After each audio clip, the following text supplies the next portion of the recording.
In order to attract scores of astro-tourists, one needs a strong astronomy sector, something which hasn't always been South Africa's strong point.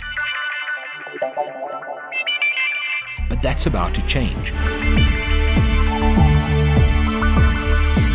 Very soon, miles and miles of sparse Karoo will host a telescope 50 times more powerful and 10,000 times faster than any other. The Square Kilometre Array is a mega science project designed to investigate and probe the edges of the universe.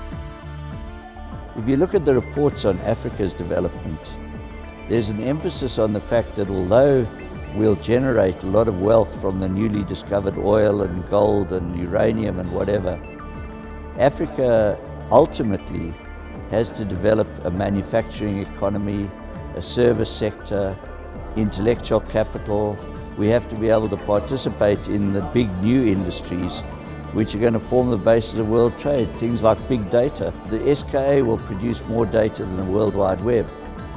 That forms the basis for us to study and develop expertise in big data so that by 2020, South Africa can be a world leader in a new industry called big data. Not a follower, not trying to play catch up, but a world leader. The SKA will be aimed at helping scientists answer some of the most fundamental questions in the universe, like where we come from and just how our world evolved. About 30% of the project will be hosted and developed in Western Australia and parts of New Zealand, but the majority of the SKA will be built in Africa. The core of the project will be constructed about 80 kilometers from Carnarvon in the Northern Cape, with outstations across 8 other African countries. And naysayers beware. South Africa has already demonstrated its excellent science and engineering skills by designing and starting to build the pathfinder to the SKA, the Meerkat telescope, where the first 7 dishes are complete and have already produced pictures. Building to budget and schedule is difficult when you're building very new, unproven instruments like this, because you don't really know what to expect. You don't know what the technological challenges will be, and you don't know what the science challenges will be. So when they come up, you have to solve them. And that's why you often find new scientific instruments go over budget. It's not like building a bridge where you know what the bridge is going to look like and you know what the technology does.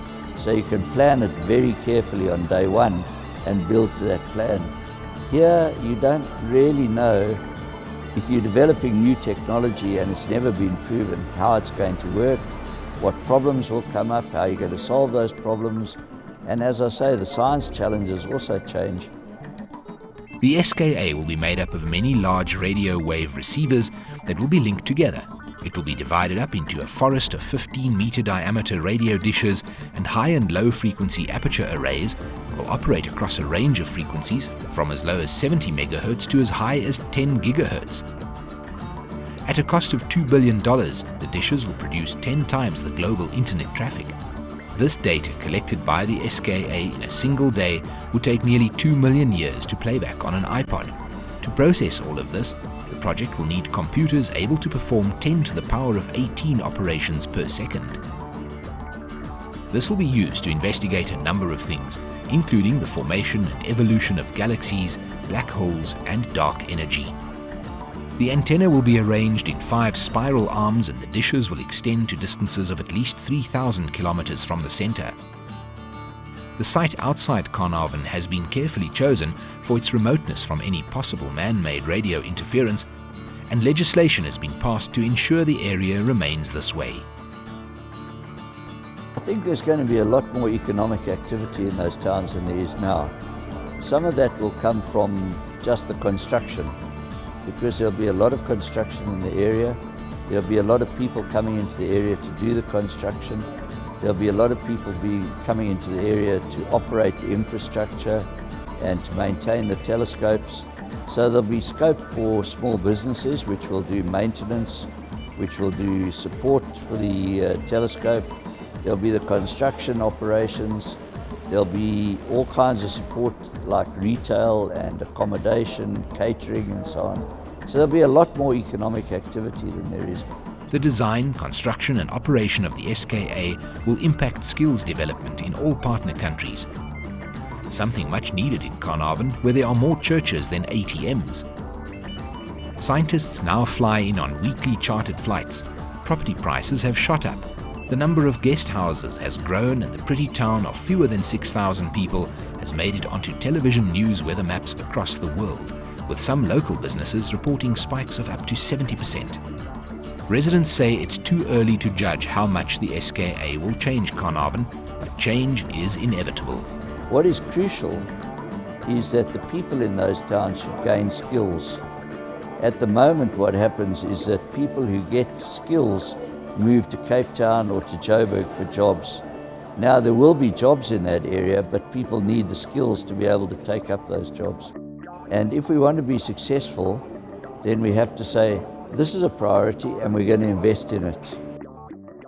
And joining me in studio for a look at the SKA and the potential going forward is Sarah Wild. She's a science editor at the Mail and Guardian. Sarah, thank you so much for joining us. Now, we received the news in about May last year that South Africa had been successful in the bid to host the SKA, even if it is just 70% of it. Where are we now? Well, at the moment, South Africa is developing its own precursor telescope, the Meerkat, which is based on the site in Carnarvon, where the SKA will eventually be. And in terms of the SKA project, they're all in negotiations and doing boring stuff that we wouldn't, and it's fine, I've told them that we wouldn't report on, because they're negotiating the host agreements between South Africa and Australia and the rest of the countries. So what are we going to do? What are they going to do for us? How is it going to be funded? And these difficult technical questions. To a large extent, I mean, the SKA has been seen as an iconic project, a lot of it because of the multi-country partnerships that it involves, the big funding budget obviously that underpins it. But for the community within which it will be erected, and for South Africa and the continent broadly, what legacy will the SKA leave for us? Well, I think we need to look at what Sutherland was before SALT came around. Right. So when I was in Sutherland about 1.5 years ago, I was talking to locals, from policemen to waitresses and small business owners, and asking them what they thought about the telescope. And every single person said, thank goodness we have the telescope, because without it, we would just be another town in the Northern Cape, dependent on agriculture, very seasonal agriculture, with no ways of generating interest or revenue for the economy. And that's what I imagine is going to happen to Carnarvon. So Carnarvon is a one-horse town, and the horse is long since dead. You could sit there watching a tumbleweed blow in the wind. And the SKA site itself is about 80 kilometers from Carnarvon. Right. And I believe that you'll see the same kind of knock-on effect as you've seen in Sutherland, in the tiny town of Carnarvon. Let's look at the potential for astro-tourism in particular. Are we seeing that part of our country really leveraging off the advantages that astro-tourism presents? You know, the thing is, if you talk to someone in Europe about stargazing, they know lots of things, but they don't have skies like ours. If you stand in the Northern Cape at night, there are no lights. It's not like Johannesburg. You can see the Milky Way. And if you look up into the skies, you feel like you're falling into the sky. You get a kind of vertigo. Maybe there was a little bit of falling over. No whiskey involved. Nothing, And that's what we have to offer. There isn't the ancillary tourism that you would see. And now this offers a viable opportunity for these communities to develop tourism. And I know that there are talks about an astronomy route, because in Southern Africa you have SALT in Sutherland, you have Carnarvon, and you also have HES in Namibia, which looks at gamma rays. And when I was in Sutherland, we have a long way to go. When I was in Sutherland driving to Carnarvon, I went on an astronomy road trip, which sounds much more exciting than, yes, it sounds very geeky, but cool. And there's about a 120-kilometer stretch, some of which on a dirt road between Sutherland and Carnarvon, where one of the very kind people at the South African Astronomical Observatory gave me his number so that I could call him when I got to the other side, because if I broke down, no one was going to help me, and that's a long walk. But Sarah, you make the idea of seeing the infinite, the galaxy, the Milky Way, you sell it so well with such passion. Do you feel that as a region that has been captured in Carnarvon, in Sutherland, in Namibia, and presented as a product offering within within niche tourism as a framework? Not yet. Yeah. Because bear in mind, we're in the early stages. Yes, people go to Sutherland, they know to go to Sutherland. And in Sutherland, I mean, now you have a kind of when I was there, you had ecotourism, you had family stays, you had lots of other things to do aside from seeing the stars. Imagine you're a family and you take your kids. They're not going to want to stare at the stars only by night. What do you do with them by day? So while Sutherland is developing this, Carnarvon still has a long way to go in developing other things around tourism. You can't have a single offering to attract people. Are we seeing those spillover effects into other markets that could prop up and further support tourism in the area broadly? Are we talking Carnarvon or the Northern Cape? Just the Northern Cape broadly. Well, the thing is, I think to a large extent it's a question of marketing, where we haven't got marketing like on a par, because bear in mind, the Karoo is one of the oldest places in the world. It was once under a sea. So it's also incredible for paleosciences, dinosaur bones, flora and fauna. I know in Sutherland, there's a delightful place with a ridiculous name called Halley's Sakom Eat restaurant. Okay. Where they do, Halley's Comet is a comet that comes around the Earth every couple of years. And they offer bushwalks and those kinds of things. But it's niche.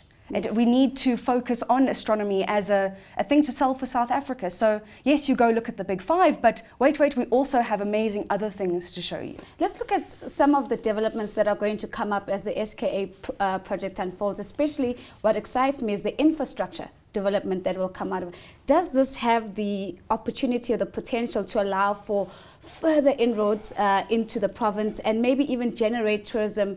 Is there anything to see further inland? That's the question. Well, there are two aspects to this. Firstly, you get your business and your holiday travellers. So while we still need to do work on attracting holiday travellers, you're getting business travellers, in this case scientists, engineers, infrastructure people who are staying in Carnarvon. In fact, the property prices in Carnarvon have spiked as people anticipate this. And the second issue, which I've entirely forgotten the point was. Not to worry, I want to jump in right there while you're having your senior moment and ask you about whether you feel that tourism is actually changing the face of science. Tourism changing the face of science. We're in a space where mathematics and science subjects aren't necessarily considered sexy subjects in South Africa and academia. So suddenly you have one of the biggest project in the Southern Hemisphere right at your doorstep, and you have the world flocking to see that particular project. Is it changing the image at all, or is it doing nothing for it? Well, I think that it's changed the image for the people who know. I still meet people who've never heard of the Square Kilometre Array, which is good because it gives me a challenge and a job, and my job is to communicate these amazing projects in South Africa. But the difficulty, and I've recovered from my senior moment, and what I have to tell people is that the SKA is not going to save Carnarvon. Carnarvon has problems. Carnarvon has endemic problems. And one telescope, or even two telescopes if you include SALT, built by international consortia, cannot replace government. Cannot. So yes, there will be added infrastructure. There is now internet going into Carnarvon. When I was there, it was still a bit patchy. Internet going into Carnarvon, but how can one scientific project give roads, sanitation, housing, things that the province needs in order to build itself? So this is not the panacea to all the province's problems, but it's definitely a step in the right direction. Definitely a step in the right direction. Of course, we're talking to Sarah Wild, science editor at the Mail and Guardian. And for a well-researched account of the SKA, Jacana has published Sarah Wild's book, Searching African Skies, the Square Kilometre Array, and South Africa's Quest to Hear the Songs of the Stars.